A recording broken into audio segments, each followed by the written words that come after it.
Hey guys, welcome to the Editing Bard, the channel that brings you writing tips that make sense. Today, I'm bringing you a new cringe-worthy video, and the victim, Solo, a Star Wars story. This video is gonna hurt.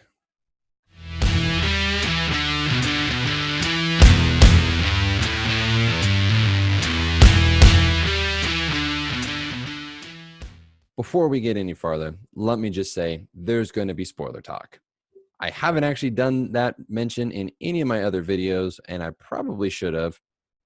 Oops. But I'm pretty sure you guys will live. If you guys like these videos and enjoy getting writing tips and by me tearing down really crappy writing so that way you know how to avoid it, then make sure that you go down, hit that little link below that says subscribe and the bell notification icon so that way you get updated when I upload, which is every Friday. Now, with that out of the way, let's talk about Solo. All right, so what exactly about Solo sucked so much that it physically caused my soul to hurt and me to want to just punch something? Well, there's a lot. Oh, Solo. See, I had low expectations for this movie going in. I had heard everybody else talk about it. They were like, wow, this movie sucked. And so wasn't really anticipating much anything better. And I was actually even more disappointed than I thought I would be. So to kind of start off, it opens with Han Solo's on the run. You know, he's Han Solo. He's a scoundrel, so he should be running. And he meets up with a girl, and it feels forced. You don't feel any chemistry between him and Kira, who's the chick. Like there's just nothing. There's nothing there. It's like two potatoes, and you're just like, why are these potatoes staring at each other? That's what it's like. You're just asking yourself, you probably could do better, I guess. You probably really could do better. So I mean, there's that, and then he's meeting with the treacherous Lady Proxima, which I'm pretty confident they just kind of stole that from the Marvel universe, but whatever. And as he's talking, they're trying so hard to give him that Han Solo charm, and it just doesn't work. He doesn't have the same charisma as Harrison Ford. He just doesn't. It comes across as cheesy. I mean, some of the lines that he has, there's so much cheese that I literally had, like, it made me lactose intolerant. Like, that's how bad some of the lines in this movie are. So he lacks the charisma, he lacks the charm, he lacks that swagger that Solo has.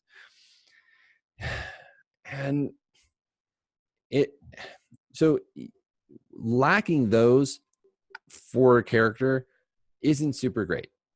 I get that it is like, well, it's an origin story. It's how he gets to be that. He has to have some beforehand, something, an inkling. He doesn't get that throughout the entire movie. He doesn't have the swagger or the charm the entire time. He just comes across as somebody who's like an overgrown man-child who is just trying too hard at everything in his life. They make it to a spaceport. Him and Kira, they're on the run. You have a speeder chase. That was kind of cool. And you have them at the checkpoint. Han makes it through the checkpoint. Kira doesn't make it through the checkpoint. And he's like, I'll come back. I'll save you. I'll do all these things. Blah, blah, blah, blah, blah, blah. You don't feel it. It's two potatoes. Now, instead of being right next to each other, they're separated by a wall. And the one potato's screaming as the asparagus take her away. And the other potato is just like, I'll come back for you. You know, it just felt wrong. It didn't feel entertaining. It didn't feel like there was any sort of chemistry there that would warrant that. Then he goes up because he's on the run, and they're like, oh, he's like, oh crap, people are after me. So he goes up to the Imperial recruiting box, and it's like, hey, I want to become a pilot. And he's like, well, I want to get back here as soon as possible. And the guy's like, right, sign here, I guess. What's your last name? And Han says, don't have one. I'm alone. And he's looking very sad and forlorn to try and emphasize that he feels alone because his boo potato just got taken away. And the guy's like, so you're solo. This is why. Is this really the best that Disney can do? That's one of those moments with so much cheese. I was just like, ooh, lactose intolerant. Instantaneously lactose intolerant from that cheese. I mean, seriously? That's the best that they can do? Like, these people are getting paid hundreds of thousands of dollars. I'm assuming, probably not millions, but hundreds of thousands of dollars to come up with this garbage. Hell, my 5-year-old can come up with stuff better than that. Solo because he's alone? Really? Really? Ugh. So you fast forward 3 years. He's on some backwater planet fighting for the Empire and not doing a very good job at it, I might add. He runs into some thieves and he threatens to blackmail them. Well, the guy's wearing captain's armor who he's trying to blackmail. He's like, hey, Lieutenant, found a deserter. So they throw him into a cage and there's a big monster there and just change. And you're like, oh, what could it be? I'm expecting something with tentacles and lots of teeth and being big. No, that's not it. It's Chewbacca. And so Han is trying to tell Chewbacca, like, hey, like, don't kill me, please. Then he starts talking Wookiee. Not talking. He literally starts going, I was in so much pain. My mind still has a hard time wrapping it. My mind, it has a hard time wrapping around. Why? He just sounds dumb. This isn't the mom with the Chewbacca mask. This isn't funny. It's not entertaining. It's stupid is what it is. And so you have Han doing this and Chewbacca's like, you speak Wookiee? And he's like, yes, I speak Wookiee. And it's in subtitles because as he's doing these gargling sounds, you have subtitles there. So that way you can understand what's being said. Oh my gosh. And then that's literally the only time that he does it, the entire movie. Other than that, English the rest of the time. Chewbacca understands him. He understands Chewbacca. Although where the hell he learned to speak Wookiee is beyond me. So there's that. I mean, I rolled so hard. Moving on, because it's just going to make me angry. So they escape. They end up with the crew of people stealing this freighter. And they're like, we want in, blah, blah, blah, blah, blah. Things happen. And then they have a heist. Now, it's like a train heist, like Western style train heist. I thought it was cool. I'll admit, this was one of the redeeming features of this movie was the train heist. They're trying to get coaxium, which is refined hyperfuel. And it was cool. It legitimately was really cool. It was very intense. You have marauders, you have snowtroopers, you have all this kind of stuff happens. And then and before that, you saw where Han gets his pistol. He gets it from this guy, Tobias. And Tobias has a girlfriend. And of course, she's black. And she dies. I mean, I don't know, 10 minutes into the movie, 15, maybe. And they've already killed off the only black person that we've met up until that point. A little tropey, just a little bit. I mean, kind of. I mean, like, why is it the black person is always killed off? And actually, she died second compared to the slightly Asian-looking little four-armed alien dude. So, I mean, like, people complain about this stuff, and yet they praise this kind of writing. It doesn't make sense to me. It's because people are just like, ooh, ah, things, and they don't look at the writing. They just look at the shiny stuff, and people get away with it because they focus on the shiny stuff. All right, again, getting angry, moving on. So they die on the train heist. Han drops the thing, and they're like, oh crap, well, you know, the Crimson Sun leader is going to be real pissed that we didn't deliver this. Let's go talk to him, because he's a reasonable guy. Meanwhile, we watch him stab the regional governor, so super reasonable there.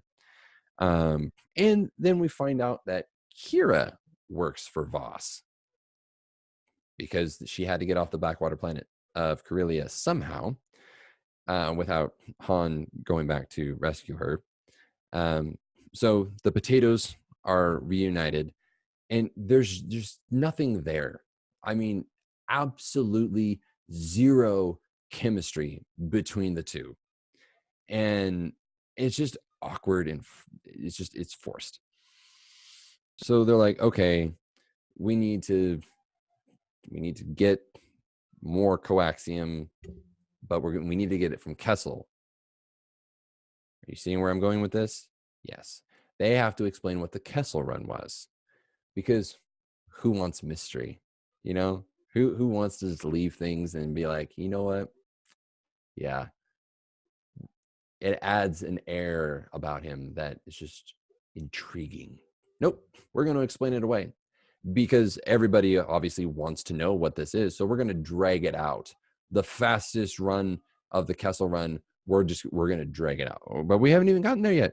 But this is what they're setting it up for, right? They're setting up the Kessel Run.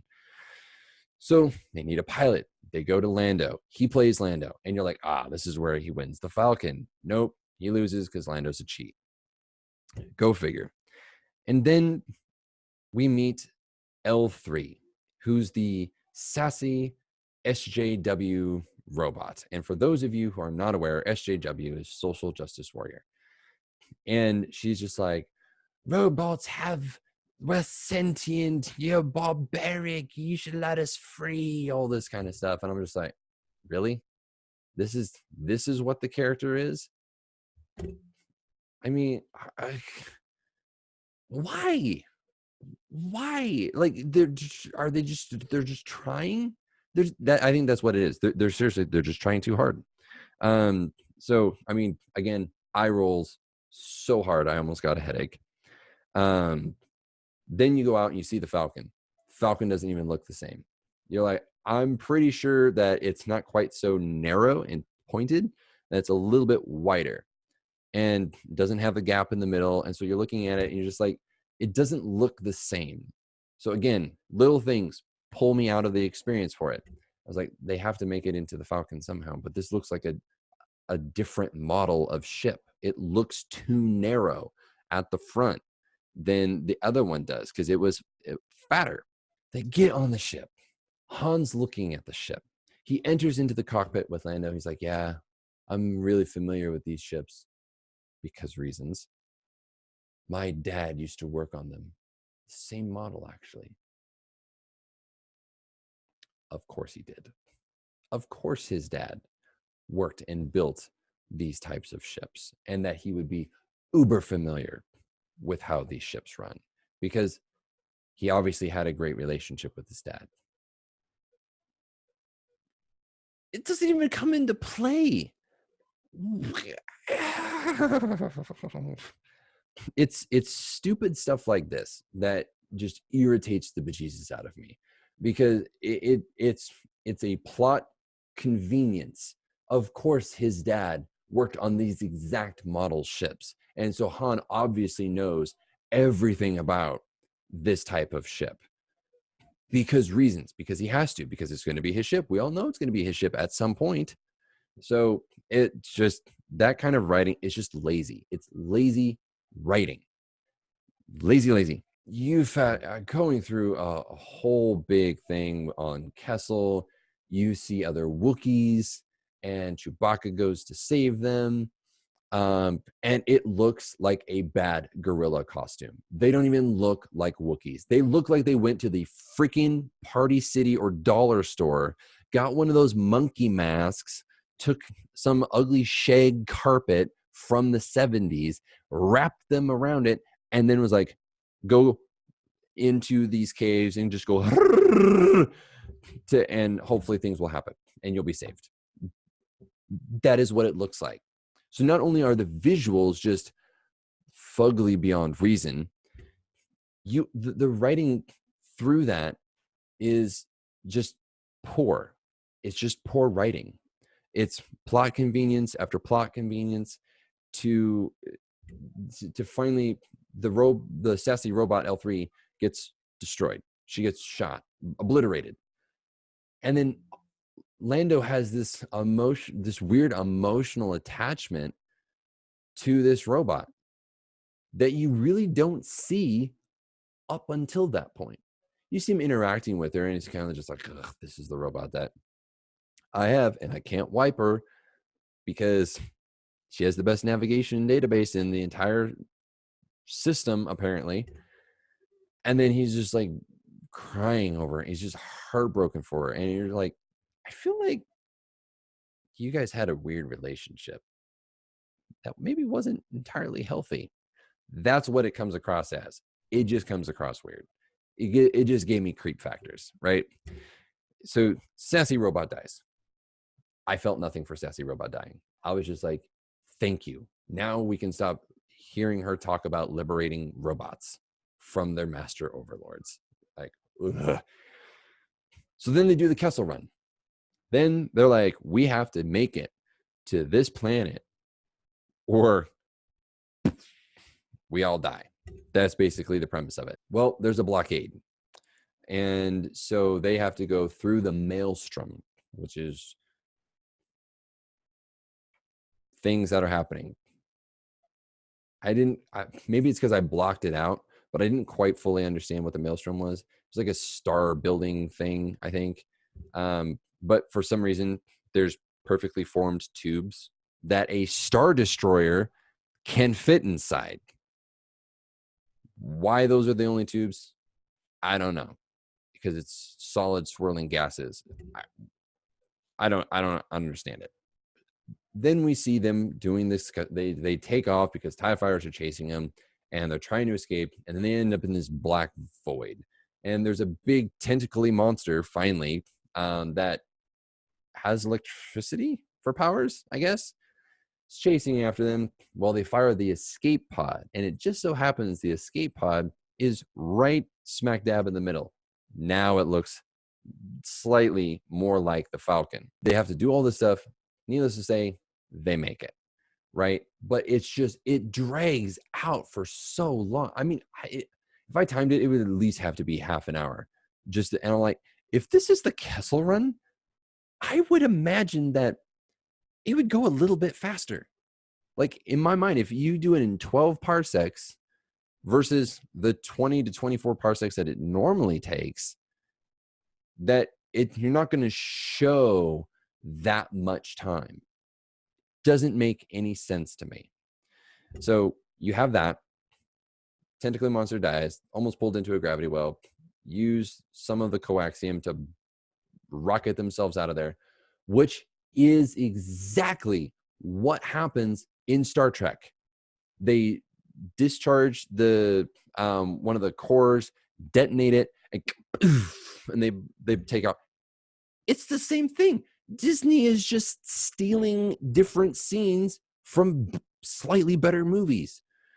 That's all there's no imagination. There's nothing there when it comes to the writing. So like you have just plot convenience after plot convenience. And I'll talk more about that in just a minute. I can't even really talk about the characters because they're just so bland. There was no character that actually stood out as being interesting. Tobias wasn't interesting. He was predictable. Han wasn't interesting. Didn't have charm. Kira wasn't interesting because she was just the pretty face. That's all she is. Wasn't even really that interested in Chewbacca.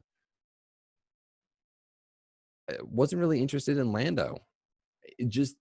There was nothing about any of the characters that was remotely interesting that I wanted to invest in. And that's what I looked for. Like in a movie, I look for not the shiny stuff, but the way the characters interact with each other and the way that they grow and they experience this adventure together, there was none of that for me. It's a long time to get through there. There's this weird subplot with this other gang, and you're wondering why this thing is happening the entire time. You're like, what? This gang has like 4 people in it that you see. Someone who wears a mask that looks almost exactly like Hiccup's mom from I think it was like How to Train Your Dragons 2. It looks almost exactly the same. Again, just stealing stuff. So you're not really sure why. And then they go in, they finally meet up, they have drinks, and it's the beginning of the rebellion. That's who these people are. It didn't make any sense to me at all, because my understanding of it was that the rebellion kind of started in Rogue One. So the timeline here felt funky to me. That there was something about the timeline, and maybe I'm wrong. And if I am, please comment down below and enlighten me on that, because I would be genuinely interested to know what the timeline for this movie is, because something about it just didn't jive with me in terms of the timeline and when the rebellion was taking place or starting out. Yeah, it's just I was like, really? Of course they are. Of course, this ragtag gang of like 4 or 5 people, that's the rebellion, obviously. It just felt shoehorned in there. It was just like, well, we have to mention the beginning of the rebellion. So they offer the job to Han, and Han's like, nah, I don't really want to. You know, I need to go do scoundrelly stuff. Ugh. Then, predictably, because they set this up at the beginning when Tobias is like, don't trust anybody, because everybody's going to backstab you. And if you don't trust anybody, you'll never be disappointed. And Han's like, well, that's kind of a crummy way to live. And then guess what happens? Tobias betrays him. Any more predictable? Seriously, it was just dumb. It's just dumb. It's bad writing. It's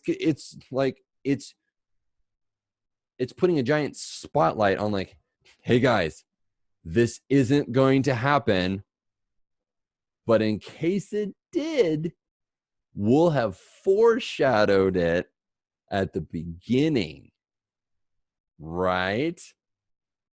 Mind blown. I seriously think that's what the people were thinking as they were writing this movie. I don't think these people know how to write a story of their own, because they were just taking different plot points from other movies to kind of shoehorn it together. So then Han outsmarts Tobias because reasons. He's the hero, so obviously he has to outsmart this other guy. He fights Voss. Kira kills Voss. So everybody's just betraying everybody. The only people that don't betray each other are Han and Chewie. And then Kira, so she betrays Voss, she kills him, and it's unclear what her plot point is. She takes his ring, inserts it into a thing, and then a hologram shows up, and Darth freaking Maul is there. Why? Why is he there? Why is he in this movie? We don't know. There's been no setup for this, other than Voss was like, oh, I have superiors. So I'm not entirely sure whether Kira took over for the Crimson Sons, which was the gang that Voss led, or she works for Maul, or both are happening, because it just ends. Her storyline just ends. We don't ever know what happens. There's just this giant plot thread just dangling out in the wind. And I really hope that they do not make a sequel to this movie. Because my understanding is that Maul had a complete and very well done story arc through the Clone Wars.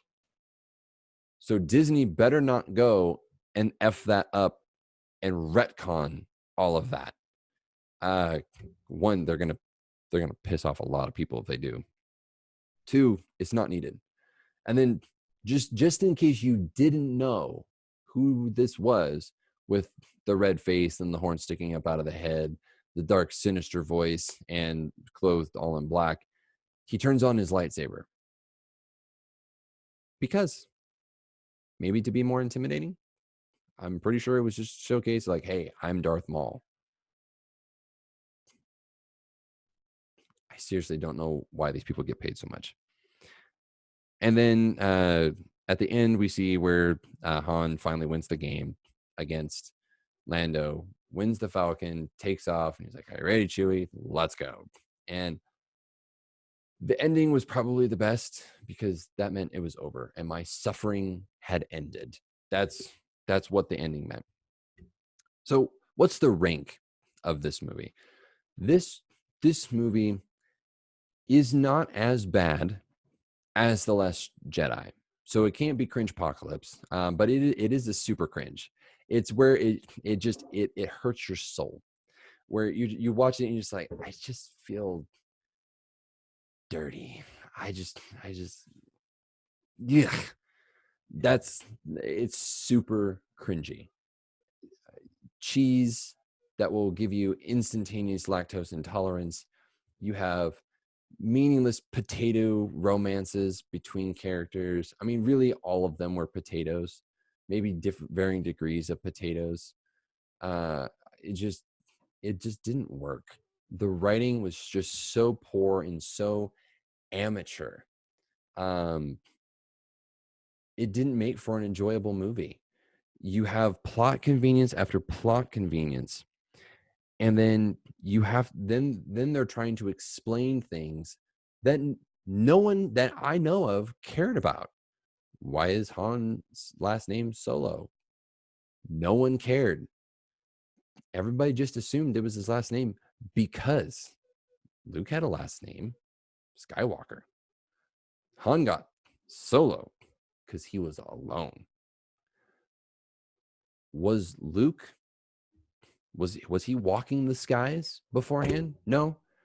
He lived on Tatooine. So I'm being nitpicky here just a little bit, but it's stuff like this. Don't over explain things that you don't need to explain. Leave some mystery. The Kessel Run, didn't need to show it. Would have been far better of a movie had they not. And they actually focused on character development. They didn't need to show the Kessel Run, right? We didn't need to know that it was them smuggling coaxium for a gangster. Didn't need to know that. Didn't care about it. Shouldn't have happened. In my opinion, should not have been in there. There's no chemistry. Disney does not know how to write a romance to save its life. The chemistry between Kira and Han is non-existent. It is as barren as Tatooine. Just desert, sand, nothingness. That's all that there is there. Nothing. They spotlight Tobias's betrayal. They kill off they kill off the only black woman in the movie that I'm aware of within 15 minutes of the movie starting. And then they killed off the little alien friend who, to me, I'm telling you, it's the little Asian trope. And I've seen this so much. Same with Rose's sister in The Last Jedi. She was slightly Asian, I guess. And they're giving these they kill off the minority characters.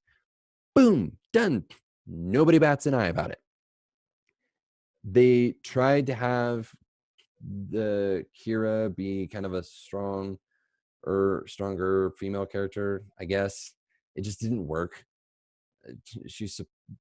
You just don't feel like she knows anything because it's not shown until like the very end that like, oh, she knows how to fight.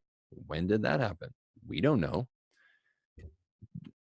Han speaking Wookiee.